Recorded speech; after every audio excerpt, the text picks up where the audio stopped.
You're listening to Answering the Call, the official podcast of the 12th Man Foundation. Our show provides listeners with an insider perspective of Texas A&M athletics and its greatest supporters. This podcast will bring you exclusive interviews with coaches, athletes, donors, and the dedicated staff of Aggie Athletics and the 12th Man Foundation. You ready? Let's dive into today's episode.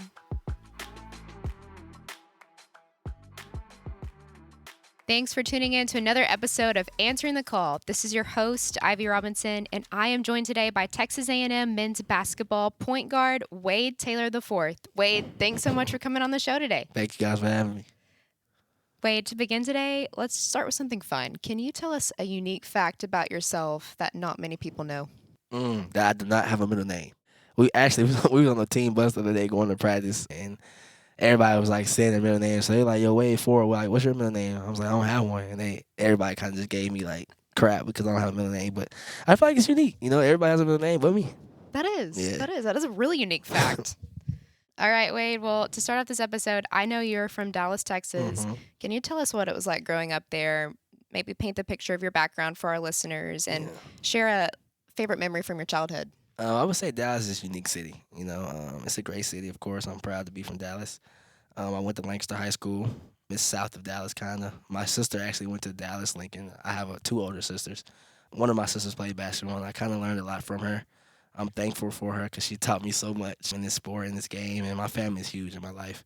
They play a big part in who I am today and who I've become, and I'm just so thankful for them because growing up in Dallas is not easy. You know, you have a lot of obstacles that you might have to face being from there, but I'm thankful for it. It shaped me who I am today, and I'm just excited to be here, thankful to be here.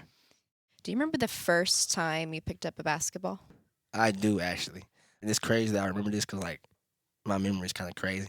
I was 4, and for Christmas, I said, "Hey, Mom," I used to watch TV a lot, and I seen this commercial, and I was like, "Mom, they have this basketball goal that, like, can pass it to you, like, once you shoot the shot." I said, "Mom, can I please have that?"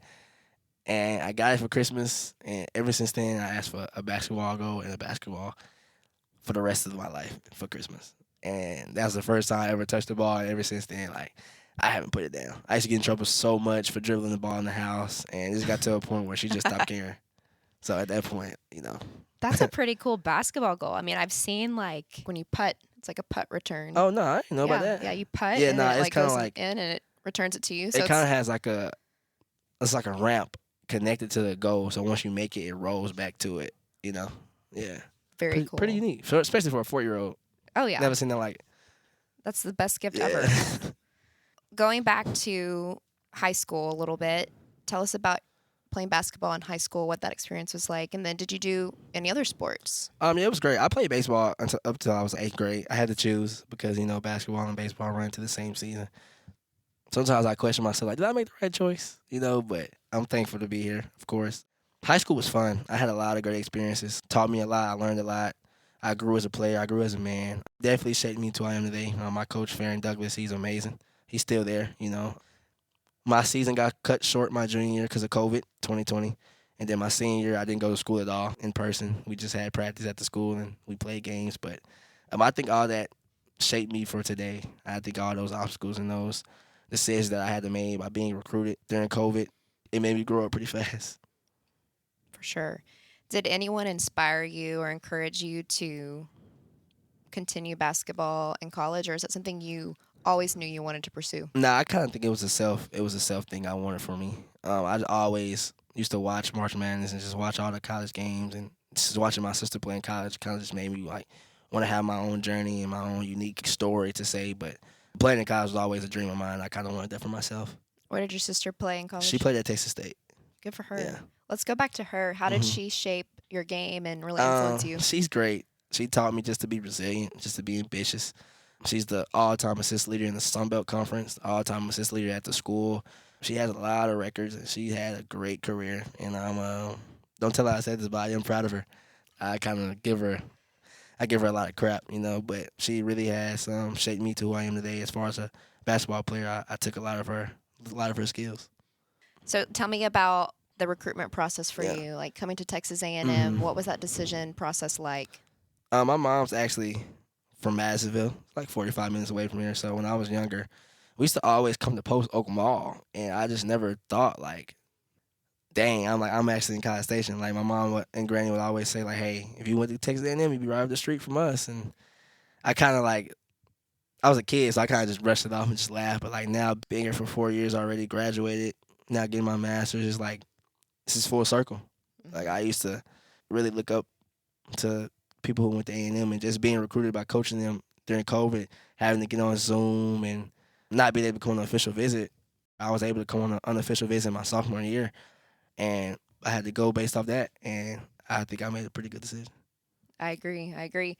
So Madisonville, Texas, I Yeah. actually have like I call them like my second set of parents, but shout Mhm. out to the Hearst family in Madisonville, Texas, if you're listening to this. But Yes. great place, great Great. community. Amazing. So you grew up familiar with Texas Oh, A&M. for sure, for sure. Definitely knew a little bit about Texas A&M before I actually made the decision to come here. Yeah. So Wade, what do you enjoy doing in your free time when you're not playing basketball? I'm a big binge watcher on shows. So I like to watch a lot of TV. I like to chill. I play video games, but I don't play as much. I love to eat, love to try new things. So just eating and watching TV in my spare time, relaxing. Tell us about your major at Texas A&M. Yeah, in my undergrad, I graduated in Universal Studies with a minor in sports management and comm, and now I'm getting my master's in recreational youth development.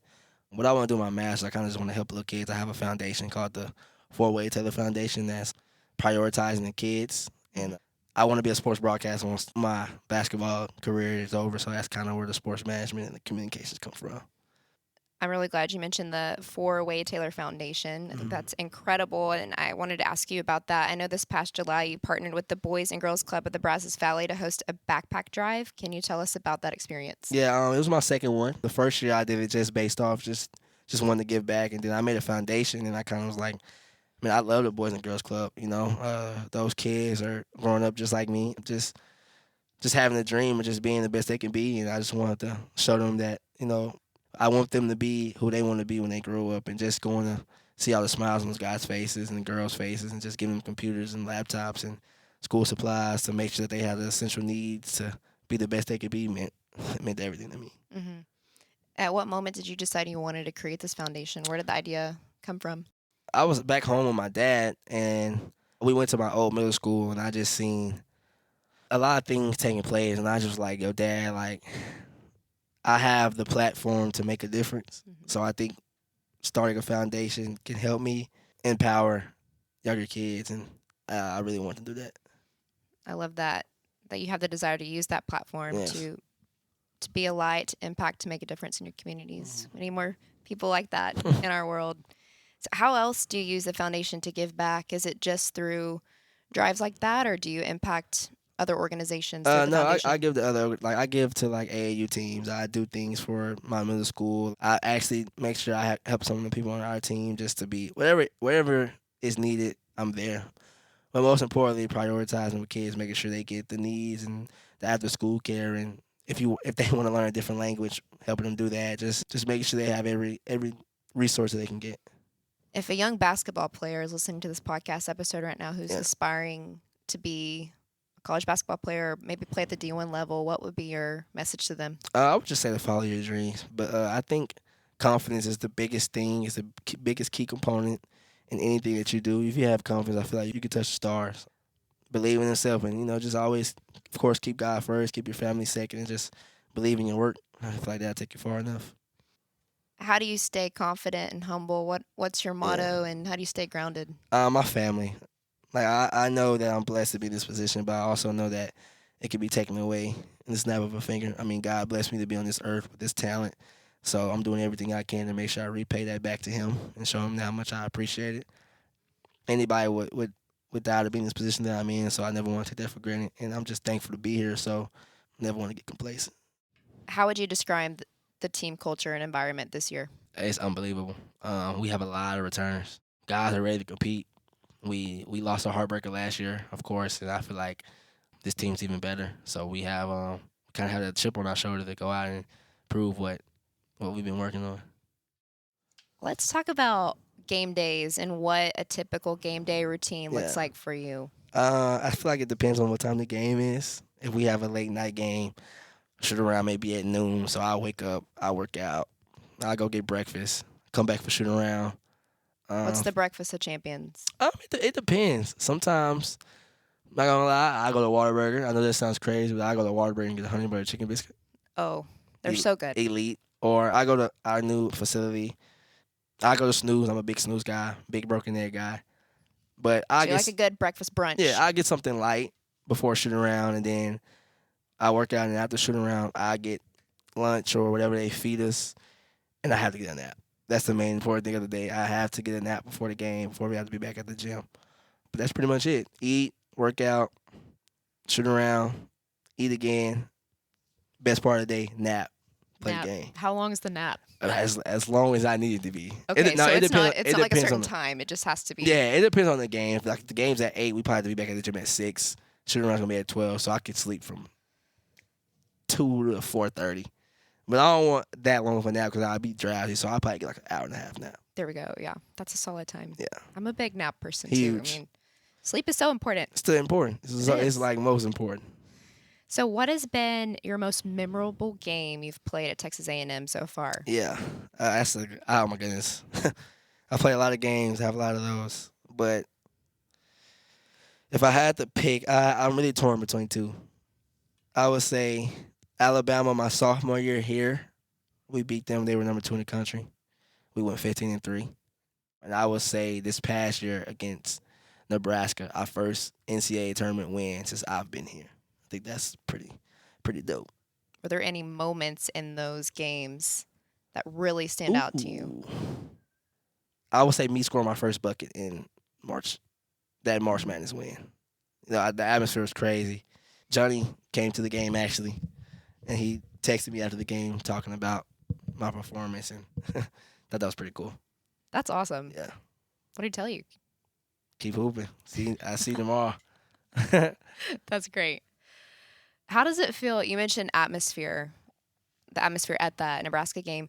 Let's take it back to a game that's at Reed Arena. Yeah. It's packed. For sure. How does it feel to have the support of the 12th man on game days? It's amazing. I'm so thankful for the 12th man. They have won us a lot of games, more than they know. Wade, per 12thman.com, I read that you became the first Aggie to earn all SEC first team honors twice. Mm-hmm. What do you think has helped you accomplish these accolades? I would say my teammates, my coaches, and my family. Those guys instilled that confidence in me that is second to none. So thankful to be here. They've put me in a position to be the best I could be. My family has gave me that love and support to keep me grounded, to always remember where I came from and what my goal is in life. And I think that's that's priceless. Mm-hmm. And I'm thankful to be here. Were there any mottos that your family taught you growing up or enforced to you? The main thing I would say is love everyone. That's pretty much everything. Love everyone. Treat people how you want to be treated. And I take that with everything.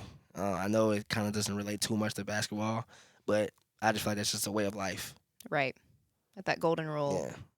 You mentioned your coaches and your teammates. Who specifically has really impacted your game or influenced your time here at Texas A&M? Coach Devin Johnson, he's our associate head coach. He pretty much was my head person that recruited me. He's just been kind of a second father figure to me. He's really, really pushed me and got me to be the best I can be since I've been here, and he's always been in my corner to make sure that I'm locked in. As far as players, man, Quinn Jackson, Hassan Diarra, Tyrese, Boots, Henry, H, just all the guys who I've been here with that's still here rocking with me. It's been amazing. We have a lot of stories, and we've been through a lot of things together, and I'm excited to say those guys are my brothers. Let's talk a little bit about NIL. Can you share how the ability to profit from name, image, and likeness has impacted your student-athlete experience? Yeah, it's amazing. I'm extremely thankful for it. It's kind of giving me a jump start on life, and you can't be thankful enough for that, you know. But if anybody knows me, my family doesn't miss a game.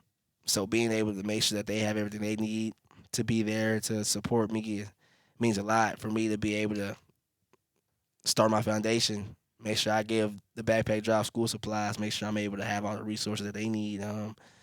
It means a lot, you know. Like Coach Buzz said the other day, like, we're living our best lives right now. I can't disagree. I'm extremely thankful to be in this position where I am, and I just want to keep moving forward. What's been the most surprising aspect of navigating NIL during your time here? Or have you learned anything specific that you'll take with you for the rest of your life?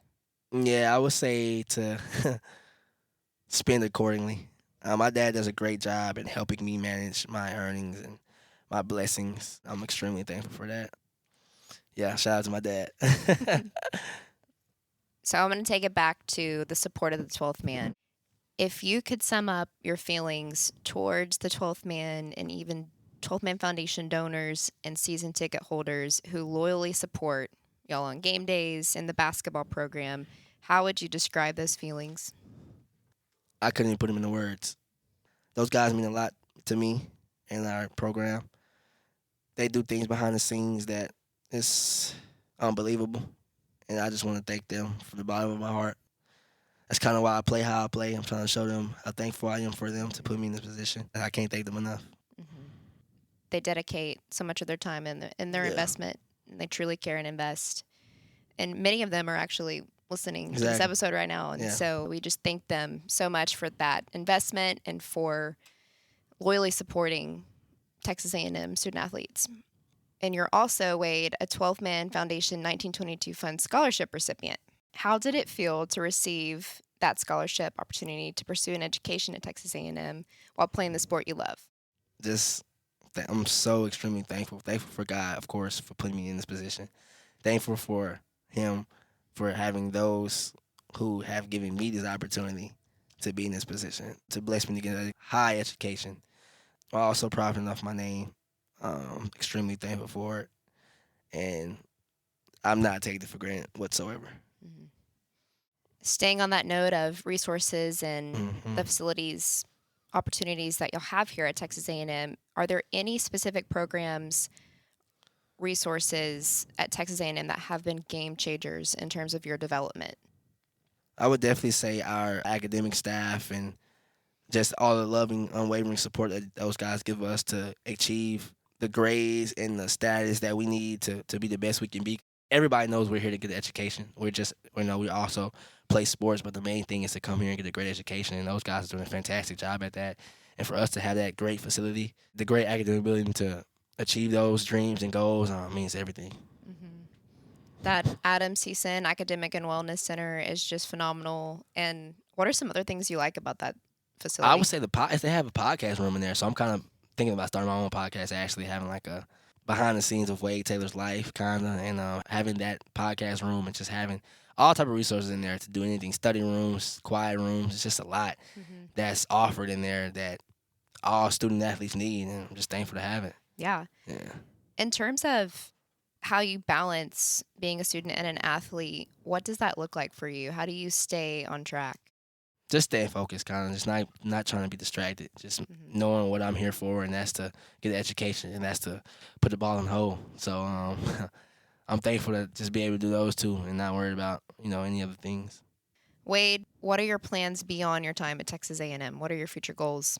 I definitely want to become a pro athlete to make sure I maximize these talents that I was blessed with all the way, and then I want to become a sports broadcaster and just make sure I can give back my knowledge to the game. What made you want to be a sports broadcaster? I kind of never want to leave the game, so either I'm going to be playing or I want to be talking to somebody about it or giving back insight to it. I just always want to be around a game that I was blessed to love. Mm-hmm. And finally, to wrap up today, Wade, why are you proud to be an Aggie? It's a family. A family without knowing it's a family, An Aggie ring, an Aggie diploma, an Aggie anything is huge. You can spot an Aggie anywhere, and I'm just thankful to be here. I'm thankful that everybody's accepted me for who I am and what I've gave to this community and what I've gave to this university, and I'm just thankful to be here. Wade Taylor IV on Answering the Call podcast. Wade, thank you again for coming on the show. Thank you guys for having me. Thank you for joining us for another episode of Answering the Call, the official podcast of the 12th Man Foundation. A special shout out to our incredible podcast producer, Megan Hoffman, and to 12th Man Productions for their generous use of the studio. We extend our heartfelt gratitude to every donor and season ticket holder for always answering the call through loyal support of Texas A&M athletics. We will be back soon with more content. Thanks, and gig 'em.